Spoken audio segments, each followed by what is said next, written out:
안녕하세요. 오늘도 사연살롱을 찾아주셔서 감사합니다. 이제 환갑된 할줌마예요. 아줌마라고 하기에도 좀 민망하고 할머니라 불리긴 싫어서 할줌마라고 했네요. 얼마 전 독립해서 혼자 살던 30대 딸내미와 살림을 합쳐 함께 살고 있어요. 딸내미가 노처녀가 되기 전에 빨리 시집 보내고 싶은 마음은 있지만 외동딸마저 시집 가버리면 완전히 홀로 남을 테니 좀 걱정이 되긴 하네요. 지난 60여 년간 그렇게 사람한테 데이고도 또 사람이 그리운 걸 보면 아직 정신을 못 차렸나 봅니다. 수십 년 전 한 점쟁이가 제 사주팔자를 보더니 내 양쪽 어깨 위에 귀신 2마리가 다 떨어지려면 환갑이나 돼야 한다고 그러던데 그 말이 딱 맞았네요. 얼마 전에 영감을 보내고 나니 이제야 양쪽 어깨가 홀가분해짐을 느낍니다. 생각난 김에 사주팔자나 한번 더 보러 가야겠네요. 은근히 맞는 구석이 있는 것 같아서요. 요즘 100세 시대라고 하는데 꼭 100살까지 꽉 채워 살고 싶은 마음은 없지만 앞으로의 내 인생이 궁금해집니다. 그동안 입에 풀칠하고 사는 것도 어려워서 이 나이 먹도록 취미생활 하나 없이 살았는데 동네 문화원이라도 다니면서 구미에 맞는 활동을 좀 해봐야겠습니다. 저와 연배가 비슷하신 분들은 저의 적적함을 이해하실 거예요. 사는 게 힘들고 스트레스 받아서 30대부터 목류병 약이며 불면증 약, 우울증 약을 달고 살았는데 말썽쟁이 남편이 떠나가고 나니 그 약을 싹 다 끊어도 잠이 잘 오더군요. 참으로 신기한 일이죠. 예전 TV에서 시골 마을 홀로 사는 할머니들 모아놓고 인터뷰하는 걸 본 적이 있는데 제가 딱 그 짝이라니깐요. 리포터가 할머님들, 할아버지 돌아가시고 혼자 사시는 게 어떠세요? 이렇게 물었더니 할머님들께서 어떻긴 뭐가 어때? 밥 안 해도 되고 편하고 좋지 뭐. 너무 유쾌하신 분들이죠. 저도 평생 사치만 부리고 온갖 말썽만 부리다 저 세상으로 떠난 남편이 하늘나라로 간 기념으로 제 인생을 한번 정리해보려 합니다. 제 이야기를 끝까지 들어보시면 제가 홀가분해하는 이유를 이해하실 수 있을 거예요. 그럼 지금부터 시작해 볼게요. 저희 친정엄마는 제가 기억하던 순간부터 계속 포장마차를 운영하셨어요. 덥고 춥고 바람 불고 비 오고 눈 오고 해도 외동딸인 저 하나 먹여 살리기 위해 리어카를 끌고 거리로 나서야 했죠. 하지만 직살나게 고생해서 번 돈은 거의 아빠 술값으로 들어갔어요. 엄마가 주지 않으려 발버둥 쳐도 아빠가 힘으로 그날 번 돈을 싹 다 뺏어가곤 했죠. 돈을 안 주면 포장마차를 다 때려 부수기 일쑤였으니 더러워서 줄 수밖에 없었던 것 같아요. 그 동네에서 놀던 양아치나 조폭들도 그렇게 모질게는 안 뺏어가던데 아빠라는 인간이 참 남보다 못한 사람이었죠. 아빠가 한바탕 깽판을 부리고 갈 때면 엄만 엉엉 울며 깨진 그릇들을 치우곤 했어요. 지금 생각하면 가슴이 참 미어집니다. 제가 조금만 더 컸어도 날강도처럼 돈을 뺏어가던 아빠를 저지할 수 있었을 것 같은데 그때 제가 할 수 있는 일은 고작 엄마와 함께 실컷 울어주는 것뿐이었죠. 그렇게 고생만 하던 엄마는 덜컥 결핵에 걸리고 말았어요. 지금은 결핵 환자가 거의 없지만 그때만 해도 못 사는 사람들 중 결핵이나 폐병에 걸리는 사람들이 많았었죠. 피를 한 바가지씩 토하던 엄마는 어느 날 픽 쓰러져 돌아가시고 말았어요. 그 모습을 목격한 저는 구급차를 부르고 난리를 쳤지만 엄마는 깨어나지 못하고 저 세상으로 떠나고 말았죠. 그게 다 아빠 탓인 것만 같았어요. 아빠에 대한 분노가 눈덩이처럼 커졌죠. 아빠는 밖으로만 도느라 정신이 팔려 엄마가 돌아가신 줄도 모르더군요. 어느 날 술에 거하게 취해 집에 들어온 아빠가 엄마를 찾았어요. 또 돈을 뜯어내기 위해서였죠. 소진 엄마 어딨어? 이 옆엔 내가 포장마차도 때려치고 어디 간 거야? 집에서 저 자고 있나? 오늘은 기분 좋게 한잔하고 왔는데 내일 술 마실 돈이 없네. 어이, 돈 좀 내놔봐. 소진 엄마. 방 안에 우두커니 혼자 있다가 아빠의 저런 말 같지도 않은 말을 들으니 화가 머리 끝까지 났어요. 아빠, 엄마 죽었어. 다 아빠 때문이야. 우리 엄마가 돌아가신 건 다 아빠 탓이라고. 뭐? 그게 무슨 말이야, 소진아? 네 엄마가 왜 죽어? 확실한 거야? 네 엄마 죽은 거 확실하냐고. 그래, 확실해. 자, 여기 엄마 유골이야.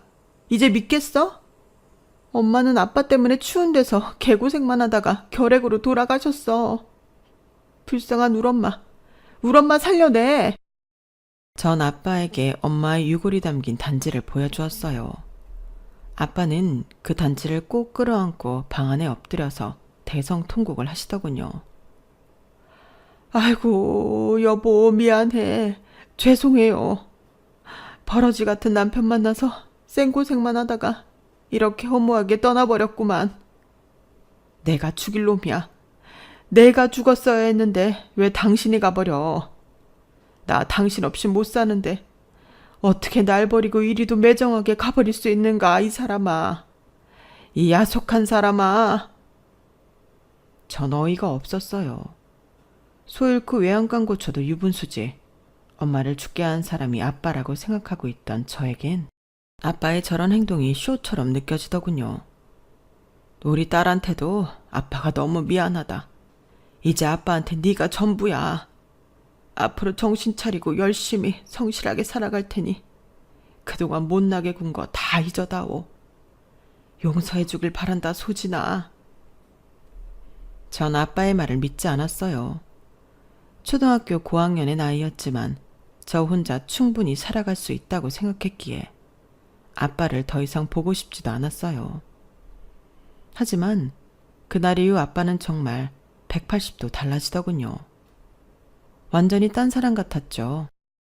힘든 일은 해본 적도 없던 아빠가 막노동판에 가서 일당을 벌어오고 집안 살림까지 하셨어요. 절 위해 요리도 해주시고 제 숙제며 준비물까지 챙겨주시더군요. 이런 아빠의 모습이 너무 어색했지만 긍정적인 변화가 고마웠어요. 아빠는 막노동판에서 힘들게 일하시느라 여기저기 파스를 붙이고 사셨죠. 아빠가 퇴근해서 집에 오셨다는 걸 동네 골목에 퍼지는 파스 냄새로 알아차릴 수 있을 정도였으니까요. 저도 아빠에게 힘이 되어드리고 싶었어요. 대학을 가기보단 취업을 빨리 해서 돈을 벌고 싶었죠.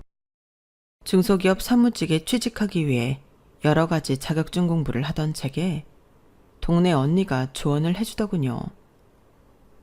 소진아, 내가 여의도에서 회사원들 상대로 요크루트 판매하잖아. 너도 한번 해보지 않을래? 이거 수입이 중소기업 다니는 회사원들보다 2배는 더 많다. 여기 오피스 하나 영업 뚫으면 매일 아침 요크루트 배달해달라는 직원들이 얼마나 많은 줄 몰라. 전 언니의 말에 솔깃하여 고등학교 졸업 후 바로 요크루트 판매원이 되었죠. 이 빌딩 저 빌딩 돌며 영업을 뚫어야 하니 회사원들에게 친절한 미소를 날리느라 광대가 아플 지경이었어요. 뭐 경비원에게 쫓겨나는 일도 허다했지만 돈 버는 재미에 쪽팔리지도 않았어요. 지금 생각해보면 젊음이 무기였던 것 같아요. 엄마가 무진장 힘들게 사시다가 결핵으로 돌아가신 걸 보고 대한민국에서 사람 취급받으려면 돈이 있어야 한다고 느꼈거든요. 돈 벌기 위해 악착같이 요구르트를 팔았죠. 그러기를 몇 년 하다 보니 단골도 꽤 많았어요. 언젠가부터는 저를 졸졸 따라다니는 남자도 생겼고요. 어머, 회사 들어가 보셔야 하지 않아요? 제가 요크루트 팔러 다니는 길을 계속 따라오시는 것 같은데 힘들지 않으세요? 연약한 아가씨인 소진 씨도 이렇게 하루 종일 계단을 오르내리는데 저도 같이 발로 뛰며 힘을 들여야죠. 아, 왜요? 남자가 여자 따라다니는데 이유가 뭐 있겠어요. 다 관심이 있어서죠. 전 팔팔한 20대 아가씨였지만 요구르트 팔려 다니느라 연애를 한 번도 해본 적 없었기에 그런 관심이 어색하게만 느껴졌어요. 그 남자가 따라오든지 말든지 계속 오피스 빌딩들을 오르고 내리는데 한 건물에서 제가 들어가는 걸 제지하더군요. 어이, 요크루트 하지 마. 어딜 함부로 들어가려고 해. 전 뭐 한두 번 겪어본 일이 아니기에 경비원 아저씨에게 잘 말해보려 다가갔는데 아저씨가 갑자기 절 쫓아다니던 남자를 향해 90도로 넙죽 인사하는 게 아니겠어요? 아이쿠, 도련님 오셨습니까? 네, 경비원 아저씨. 이분 요크루트 아줌마 아니고 아가씨예요. 앞으로 이분 이 건물 그냥 통과하게 해줘요. 알았죠? 도련님? 경비원이 연신 굽신거리며 도련님이라고 칭하는 게 보통 사람은 아닌 것 같더군요. 그 남자는 의기양양하며 자기 신분을 밝히더군요. 소진 씨, 내가 여기 건물주이자 이 회사 회장님 아들이에요. 아직 대학 졸업하고 얼마 안 돼. 사내 직책은 없지만 아빠가 곧 임원짜리 하나 내주지 않을까 싶네요. 아참, 소진 씨, 내 이름도 몰랐죠? 난 최진석이라고 해요. 아마 소진 씨보다 오빠일 테니 앞으로 오빠라고 불러도 좋아요.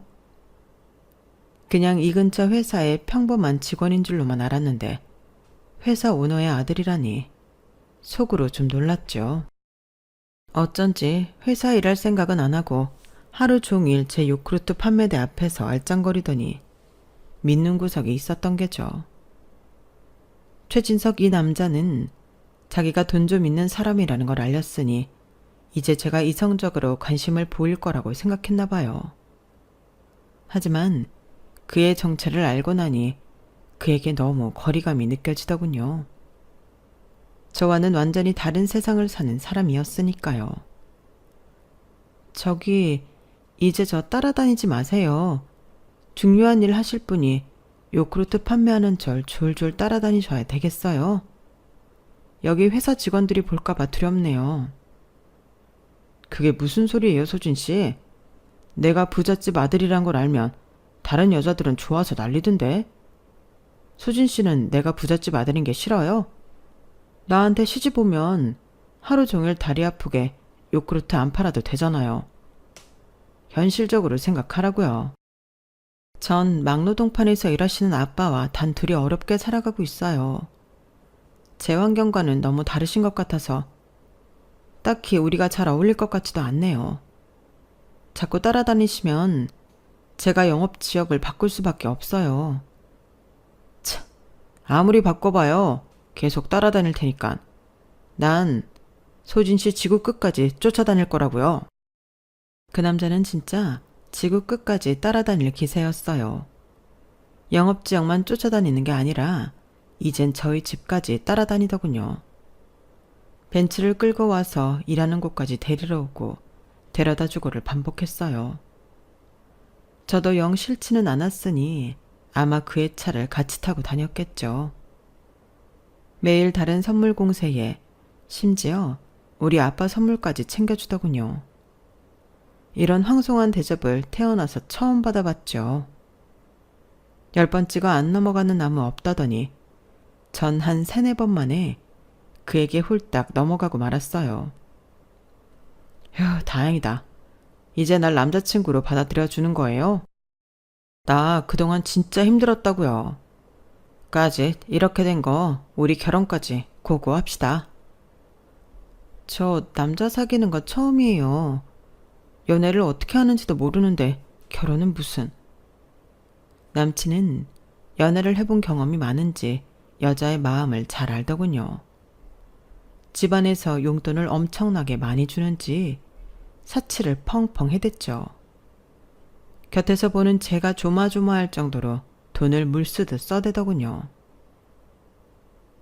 무슨 양말 한 짝을 사도 백화점에서 사요.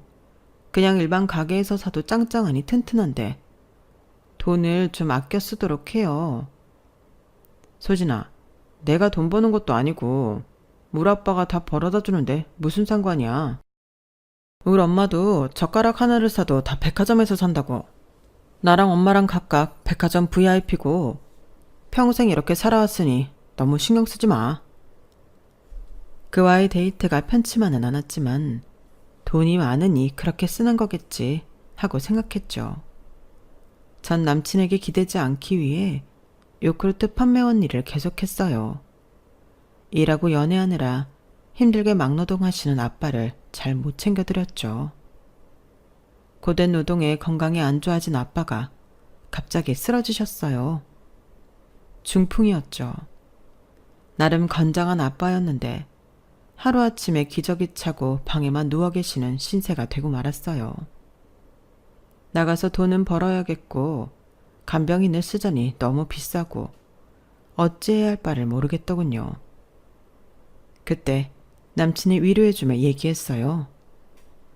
소진아, 내가 가진 게 돈뿐인데 뭘 일을 하려고 그래. 그냥 아빠 돌봐드려. 나중에 후회하지 말고 말이야. 전 어쩔 수 없이 남친에게 얼마간 생활비를 받으며 아빠의 간병을 했어요. 하루 종일 아빠 곁을 지키면서 살면서 가장 많이 아빠와 대화한 것 같네요. 아빠는 자주 우셨어요. 그동안 엄마 괴롭히며 망나니처럼 산 속죄의 울음이었죠. 미안하다, 우리 딸. 아빠가 끝끝내 이런 못난 꼴까지 보이는구나. 네 엄마 죽고 정신 차려 일하면서 우리 소진이 뒷바라지 잘해주려 했는데 다 물거품이 돼버렸어. 아빠, 내가 다 컸는데 무슨 뒷바라지야. 엄마 돌아가시고 아빠가 막노동판에서 일하면서 너무 고생하셔서 이렇게 된 거예요. 지난 몇 년간 너무 힘들었죠. 이젠 내가 아빠 뒷바라지 해드릴 테니 건강히만 살아주세요. 그 몇 달간 아빠와 많은 대화를 나누며 서로 가슴속에 맺혔던 한이 다 풀어졌던 것 같아요. 이상하게도 아빠의 기저귀 수발을 드는 게 하나도 더럽게 느껴지지 않더라고요. 한 핏줄이니 그랬나 봅니다. 제가 하루 종일 집에서 아빠 간병만 하느라 틀어 박혀 있으니 남친이 집으로 놀러 오곤 했어요. 곰살 맞은 남친은 누워 계신 아빠한테 장인어른이라 부르며 친근하게 대했죠. 아빠도 부잣집 아들이라는 남친이 싫지는 않은 눈치였어요. 사위사위하며 둘이 죽이 잘 맞았어요. 하루는 제가 간병에 지쳐 잠이 들어 있는데 남친이 아빠의 똥기저귀까지 갈아들였나 보더군요. 우리 아빠 기저귀 자기가 갈아들였어? 날 깨우지 그랬어.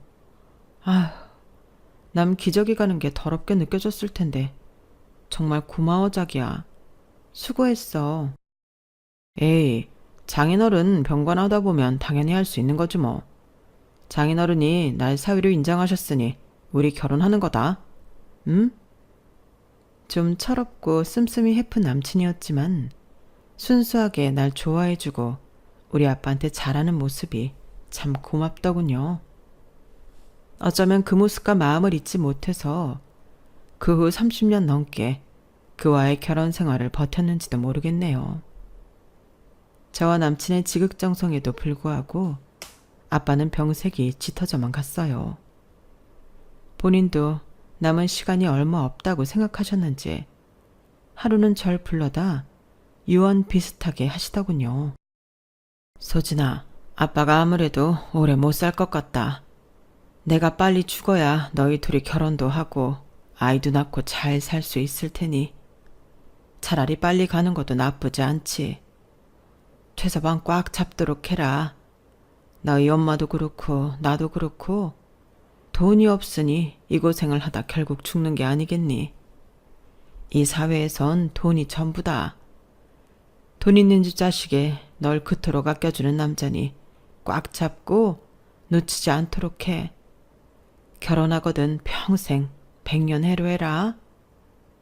어차피 여자는 그저 시집가면 귀먹어 3년, 눈 감고 3년, 벙어리로 3년이라지 않더냐. 혹여 최서방이 잘못하는 일이 있어도 다 용서해주고 넘어가라. 나중에 낳을 네 자식을 위해서도 네가 다 참아야 해. 알았지? 그때가 30년도 더 전의 일이니 그때 사회 분위기로는 충분히 하실 수 있는 말씀이었어요. 남편이 아무리 지랄해도 아내만 다 참으면 가정에 평화가 온다고 믿는 가부장적인 시대였죠. 그 후로 몇 달 뒤 아빠는 심장마비로 주무시며 돌아가시고 말았어요. 1년이 넘는 짧은 기간 동안 제가 할 수 있는 건 다 해드렸기에 그나마 마음의 짐이 덜했죠. 하지만 장례를 마치고 집에 오니 그렇게 허전할 수가 없었어요. 아빠가 항상 누워 계시던 자리에 들어가서 한참을 울었네요. 몇 명 없던 친척도 연락이 안 되던 터라 이제 세상에 완전히 나 혼자인 것만 같았거든요. 제가 의지할 사람은 단 한 명, 남친뿐이었죠. 아빠가 돌아가시고 유언대로 남친과 결혼을 전제로 진지하게 만났어요. 물론 아직 남친 집안의 허락을 받지 못했죠. 남친이 은근 쫄보라 제게 결혼하자 어쩌자 해놓고는 정작 본인 집안엔 말도 못 꺼낸 모양이더군요. 그런 애매한 시기에 덜컥 임신이 되어버렸어요. 완전한 속도 위반이었죠. 심지어 쌍둥이가 들어섰더군요. 이렇게 된 마당에 이젠 입장이 바뀌어 제가 결혼을 재촉할 수밖에 없었죠.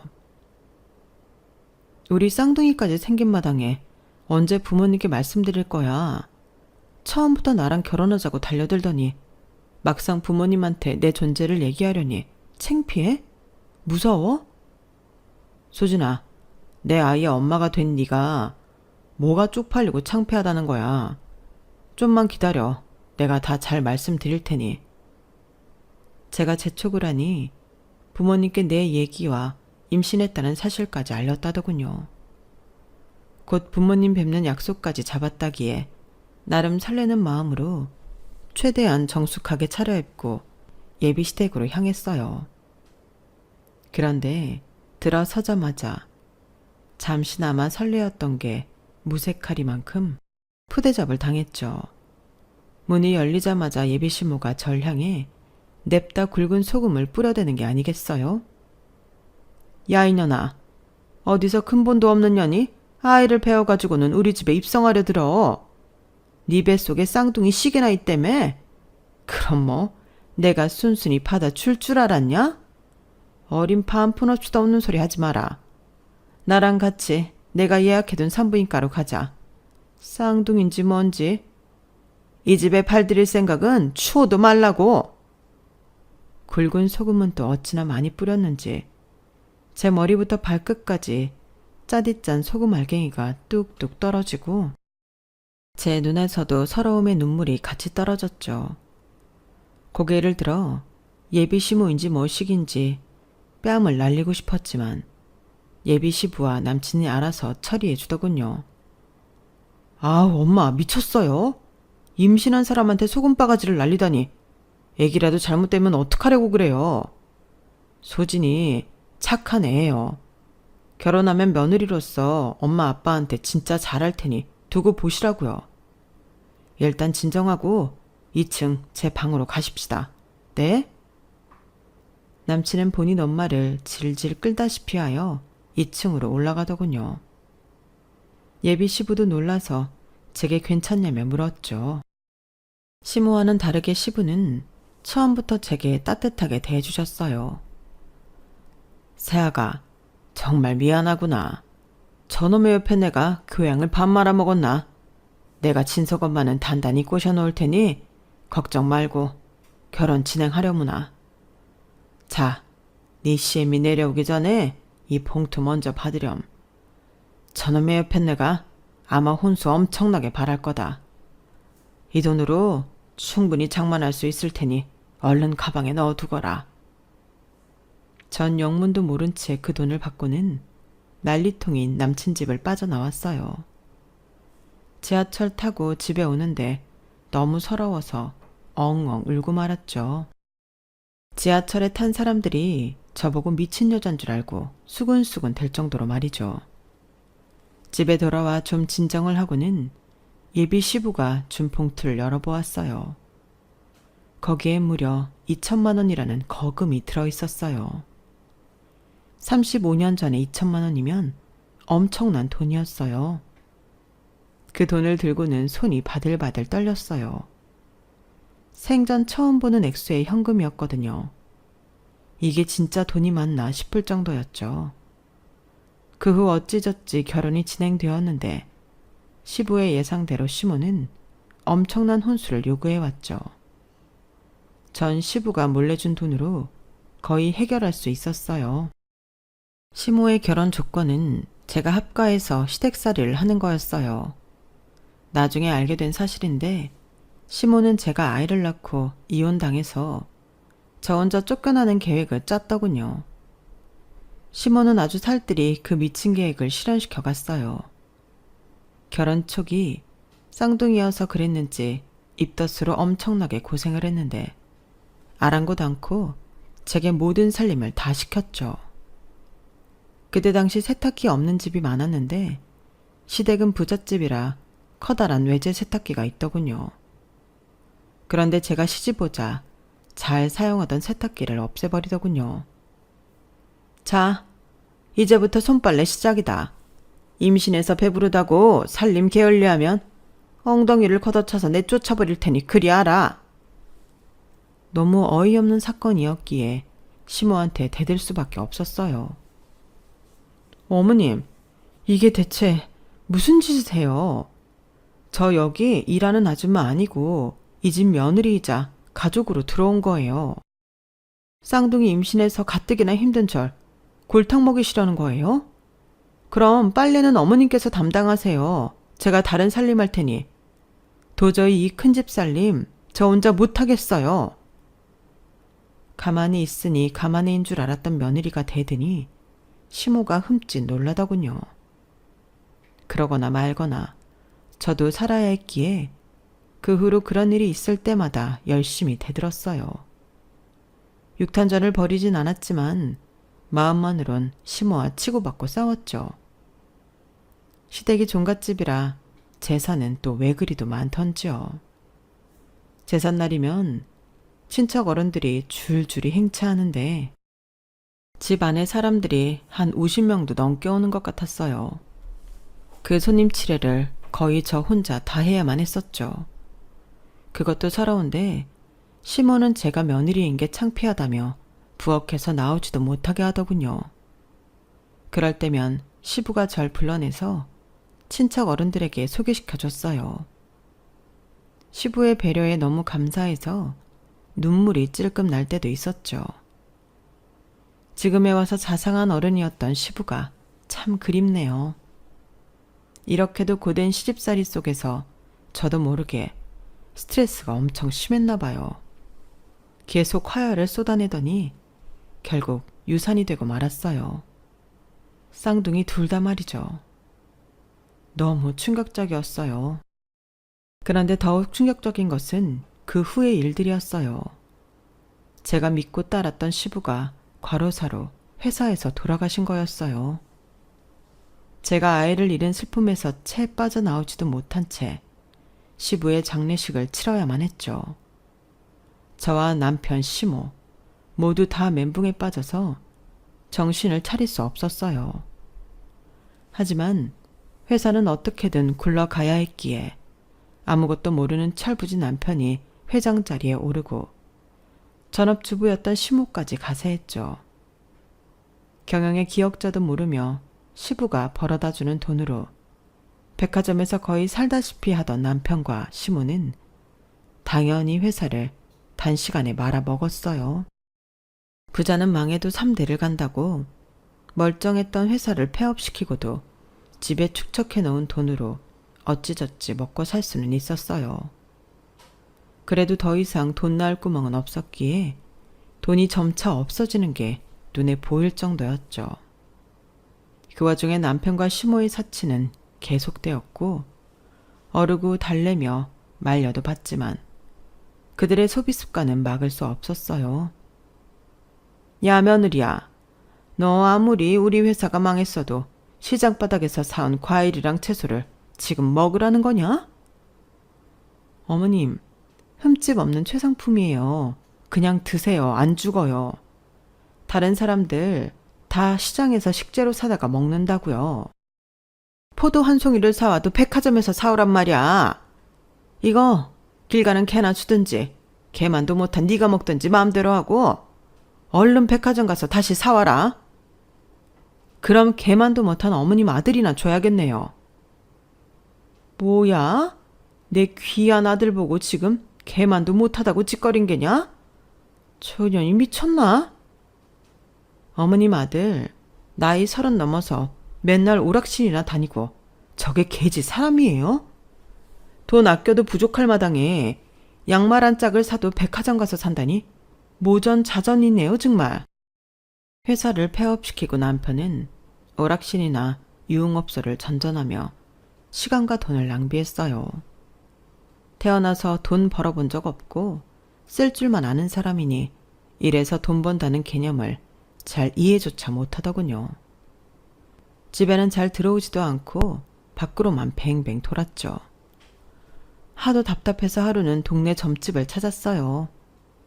원래 미신 같은 거 잘 믿는 스타일이 아닌데 가슴이 너무 답답해서 미칠 것 같았거든요.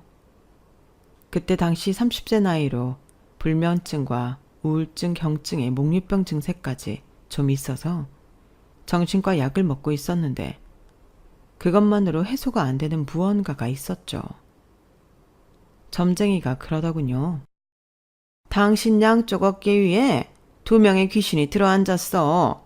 한 명은 곧 떨어져 나가겠는데 다른 한 명은 30년 후에나 떨어질 걸세. 물론 나한테 부적을 쓰면 둘 다 바로 떨어져 나갈 수 있게 해주지. 귀신이요? 그 부적이란 게 얼만데요? 30년 있을 귀신을 한 번에 떨어뜨려 주는 거니까 좀 비싸. 딱 100만 원만 받을게. 그때 당시 제 수중에 100만 원이라는 큰 돈은 없었기에 그냥 부적을 안 쓰고 찜찜하게 돌아 나왔어요. 지금 생각해보면 30년간 붙어있을 귀신이란 존재가 바로 남편이었던 것 같아요. 하지만 남편 덕분에 그 후로 우리 딸을 얻게 되었으니 30년간 날 괴롭힌 인간 말종이라도 고마워해야 하나 그런 생각이 드네요. 어쨌든 그 후로 시댁에 망조가 들었는지 또 하나의 충격적인 일이 벌어지고 맙니다. 돈 없는 상황에서도 그렇게 백화점을 뻔질나게 드나들던 시모가 백화점 건물이 무너져 돌아가시게 된 거예요. 남편의 다급한 전화를 받고 너무 큰 충격을 받았죠. 소진아, 우리 엄마가 백화점 갔는데 글쎄 백화점 건물이 무너졌대. 지금 뉴스 빨리 켜봐. 대한민국이 난리 났다고. 우리 엄마 어떡해.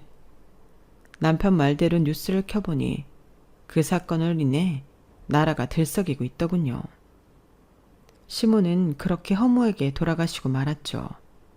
하필이면 그때 제가 딸아이를 임신한 지 얼마 안 됐을 때인데 안 그래도 가정에 소홀하던 남편은 자기 엄마의 죽음을 계기로 완전히 폐인이 되고 말았어요. 괜히 저한테 해코지하듯 퍼붓곤 했죠. 네가 우리 엄마 죽여달라고 점집 가서 빌었지? 너 저번에 점집 갔었다고 했잖아. 우리 엄마가 너 구박하니까 이때다 싶어 점쟁이한테 돈 주면서 사주한 거 아니야? 그게 무슨 말도 안 되는 소리야. 제발 헛소리 좀 그만해. 내 뱃속에 당신 딸 자라고 있는 거 안 보여? 유산된 쌍둥이들처럼 우리 딸 잃을 수는 없어. 더 이상 나 스트레스 받게 하지 마. 첫 출산을 할 때도 남편의 행동은 가관이었어요. 그래도 남편이라고 출산하는 병원에 와서는 옆에서 과자며 만화책만 연신 보더니 정작 제가 아이를 낳을 때는 분만실에 못 들어오겠다더군요. 나 무서워서도 애기 낳는 거 못 보겠어.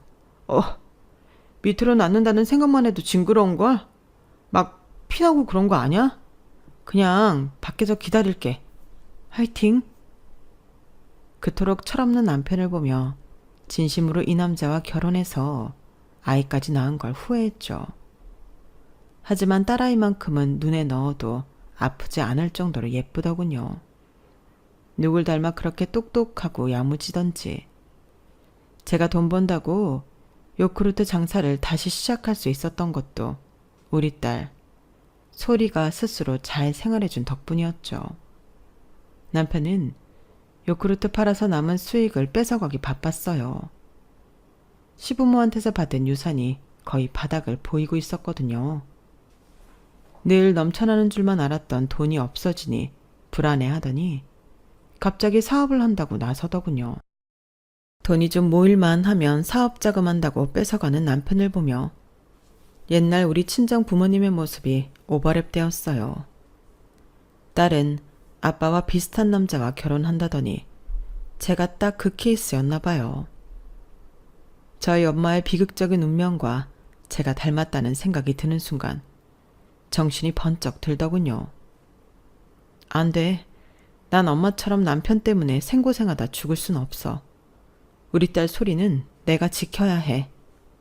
이런 마음으로 더욱 열심히 살았어요. 남편으로부터 최대한 재산을 지키면서 말이죠. 우리 딸 소리는 공부도 잘해서 변호사가 되고 싶다고 하더군요. 그냥 꿈일 뿐이겠지. 변호사가 아무나 되나 싶었는데 정말로 명문대 학부를 졸업하고 제 힘으로 로스쿨에 들어가더군요. 엄마, 나 로스쿨 전액 장학금으로 합격했으니 돈 들어갈 걱정할 필요 없어요. 나 열심히 해서 변호사 시험 한 방에 붙을게요. 엄마 딸만 믿으시라고요. 이렇게 든든한 딸이라니. 남편 복, 시댁 복, 부모 복 다 없어도 자식 복 하나 있으니 천하를 다 가진 것 같았죠. 사고뭉치 남편은 딸내미가 로스쿨에 합격하든지 말든지 이번엔 중고차 사업을 해보겠다며 돈을 달라더군요. 돈 못 줘. 지금까지 사업한다고 뺏어간 돈이 얼마야? 그 돈이면 집 한 채를 샀겠다. 지금 우리 있던 재산 다 날리고 겨우 전셋집 하나 남은 거 안 보여? 더 이상 돈 못 줘. 차라리 날 구워 삶아라, 이 미친 인간아. 에휴, 재수없는 옆에 내 같으니라고. 사업의 사자도 모르는 무식한 옆에 내랑 대화가 안 되지.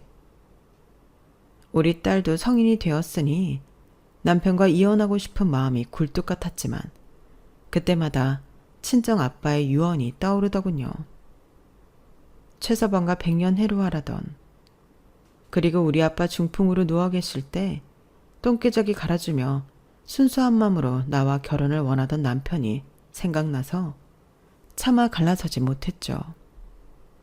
저 참 바보 같죠? 그놈의 정이 뭔지. 정이 밥 먹여주는 것도 아닌데 말이죠. 3년 후 로스쿨을 졸업하며 변호사가 된 딸은 같은 로펌의 남자 변호사와 사귀게 되어 결혼까지 하겠다고 하더군요. 딸에게 듣자 하니 남친은 돈과 명예, 권력을 모두 가진 집안의 자제라고 했어요. 그러거나 말거나 엄마 된 입장에서 딸내미가 아직 30도 안 된 나이에 결혼을 한다는 게 너무 아쉽더군요. 소리야, 벌써 시집 가려고? 좀 더 엄마 곁에 있다가 결혼하면 안 될까? 엄마한텐 네가 전부인데 너무 아쉽구나.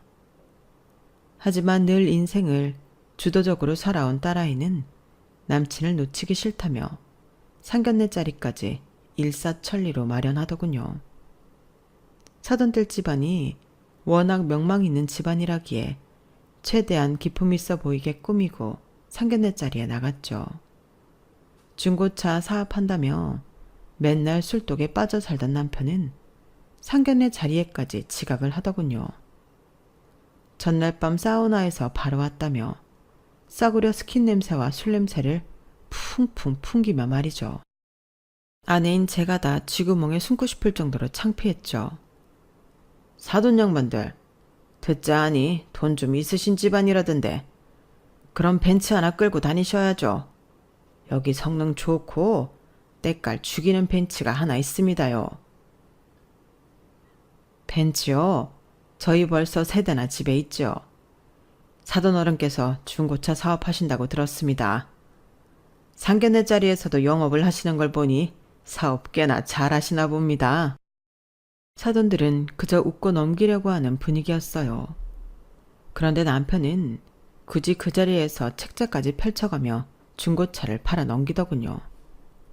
기어이 차를 한 대 팔고는 의기양양하며 집에 돌아왔어요. 물론 집에서 저와 대판 싸웠지만요.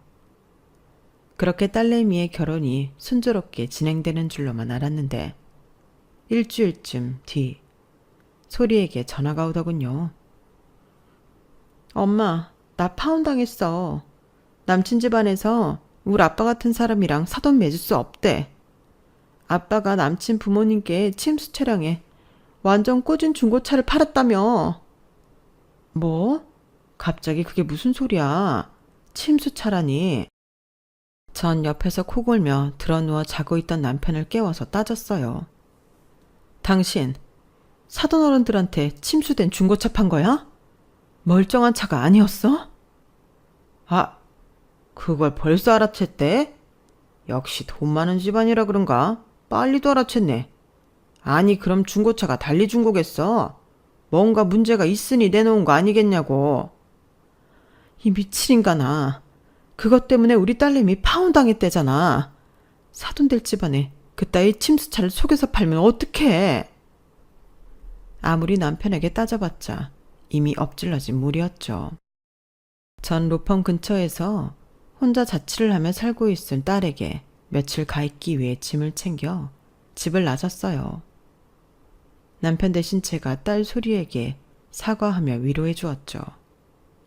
그리고는 며칠 만에 집으로 다시 돌아왔어요. 그런데 집안의 가구며 집기가 그전과는 미세하게 달라져 있더군요. 뭐야? 자기가 옮겼어? 침대 위치도 좀 바뀌고 어딘가 달라진 것 같은데? 어? 뭐가? 당신이 30대부터 정신과 약을 계속 먹어서 미쳐버렸나 보지? 왜? 목류병 증세도 좀 있었잖아. 본인이 옮겨놓고 기억 못하는 거 아냐? 요크루트 판매한 일을 계속하며 생활비를 벌고 있었는데 일 끝나고 집에 들어오면 또 어딘가 달라져 있더군요. 하도 이상해서 남편 몰래 CCTV를 설치해봤죠. 한 일주일쯤 지나 확인을 해보니 너무 충격적이었어요. 웬 30대나 된 것 같은 여자가 우리 집에 들어와서는 남편과 부부 행세를 하는 게 아니겠어요? 내 살림들을 마치 본인 살림처럼 주물럭거리면서 말이죠. 너무 소름 끼치고 더러웠어요. 증거까지 확보됐으니 남편에게 들이밀며 확인 사살을 했죠. 발뺌할 줄 알았던 남편은 오히려 당당하게 말하더군요. 그래, 이 여자 술집 여자다. 하지만 내 나이 60대에 처음으로 뿅 간 여자야. 내 인생의 진정한 사랑은 이 여자뿐이라고. 우리 이혼해. 이 여자가 나 먹여 살려준댔어. 요즘 100세 시대니깐 앞으로 40년은 이 여자랑 살 거야. 당신만 빠져주면 돼. 전 완전히 충격에 빠져 변호사인 딸내미한테 전화해서 모든 사실을 말했어요. 엄마, 진정하고 일단 이혼하지 말고 있어봐요. 그 여자랑 아빠는 내가 다 알아서 할게요. 증거만 넘겨줘요. 그렇게 딸만 믿고 이혼을 거부한 채 집에 있었어요. 제 얼굴을 보기 싫었는지 남편이 집을 나가더군요. 전 40년 가까운 세월 동안 이 남자를 남편으로 믿고 산 게 억울하고 분통해서 바들바들 떨며 집에 있었죠. 그런데 3일 후 우리 딸 소리로부터 집으로 전화가 왔어요. 엄마, 너무 놀라지 말고 들으세요. 아빠가 급성 알코올 중독으로 돌아가셨대요. 그 여자는 아빠를 사지로 몰아넣고 돈을 빼돌려서 도망가려다 잡혔대요. 뭐? 네 아빠가 죽어? 아휴, 여보, 소진 아빠, 안 돼. 온갖 못난 짓은 다 했지만 내 딸아이의 아빠이자 40년 가까이 같이 산 남편이 죽었다니 눈물이 하염없이 흐르더군요. 내 가족이 또 하나 저 세상으로 떠나갔다는 사실이 슬펐죠. 환갑이 돼서야 내 어깨를 짓누르고 있던 귀신 같은 남편이 떨어져 나갔지만 아직도 문득 남편 생각이 나기도 하네요. 참, 부부관계라는 게 남들이 알 수 없는 무언가가 있나 봅니다. 지금도 남편이 하루아침에 죽었다는 사실이 믿기지 않네요. 단 한 명 남은 내 핏줄인 우리 딸 소리가 더욱 소중하게 느껴지기도 하고요. 앞으로 제 인생은 어디로 흘러갈까요? 남편이 죽은 후로 지난 몇십 년간 해오던 요크루트 판매도 그만뒀네요. 뭔가 다른 일을 새로 시작해보고 싶은 마음에서요. 변호사로 연봉도 두둑히 받고 있는 딸은 이제 그만 쉬시라고 본인이 절 부양하겠다고 하지만 가난이 몸에 배어있는 저로서는 그냥 놀고 먹을 수만은 없죠. 이 할줌마는 다시금 희망을 가지고 파랑새를 쫓아 한 걸음 한 걸음 나아가려 합니다. 사연살롱 여러분들께서 저희 친구가 되어 힘내라고 격려 한마디 해주신다면 크나큰 에너지가 될 것 같습니다. 내일은 또 내일의 태양이 떠오르겠죠. 우리 다 같이 힘내보아요. 지금까지 긴 글 읽어주셔서 정말 감사드립니다. 건강하세요. 여러분, 사연 댓글에 응원과 현명한 조언 부탁드려요. 좋아요와 구독은 저에게 큰 힘이 됩니다. 오늘도 좋은 일 가득하세요.